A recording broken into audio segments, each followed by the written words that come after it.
In the last several months, Peugeot has been working on a refreshed version of its 2008 crossover, and the French company has now confirmed we will see it in its full and official form on May 4th. This is the day the 2008 facelift will make its debut, bringing updates throughout its entire range. The first teaser image shows us a small portion of the model's rear end. There's not much to be seen in this early preview, though, under a closer inspection, you'll probably see that there's something new about the logo. The teaser image depicts the crossover's electric version, which gains a new capital E instead of the previous B. This probably signals the refreshed electric 2008 will gain an upgraded powertrain, and we have a pretty good idea of what this powertrain would be.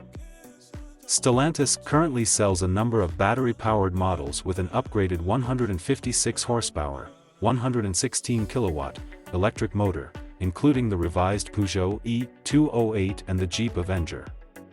The E2008 will most likely receive the same system, which will come with a larger 54 kilowatt-hour battery pack. In the small electric Jeep, that battery is good for up to 249 miles, 400 kilometers, of range based on the WLTP cycle, and as much as 342 miles, 550 kilometers, during city use only. If you prefer combustion power, the refreshed 2008 is expected to receive a new mild hybrid engine, combining Peugeot's 1.2-liter PureTech gas engine with a 48-volt electrical architecture.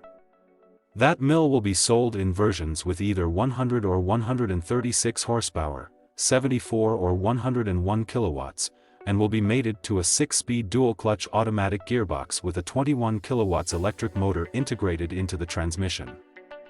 As far as the exterior design is concerned, we don't expect big changes for the 2008. Spy photos with pre-production prototypes hinted at minimal revisions to the front end and likely new internal graphics for the taillights. All will be known on May 4th, when we will see the 2008 facelift in its full glory, so stay tuned. Subscribe to the channel so as not to miss new publications.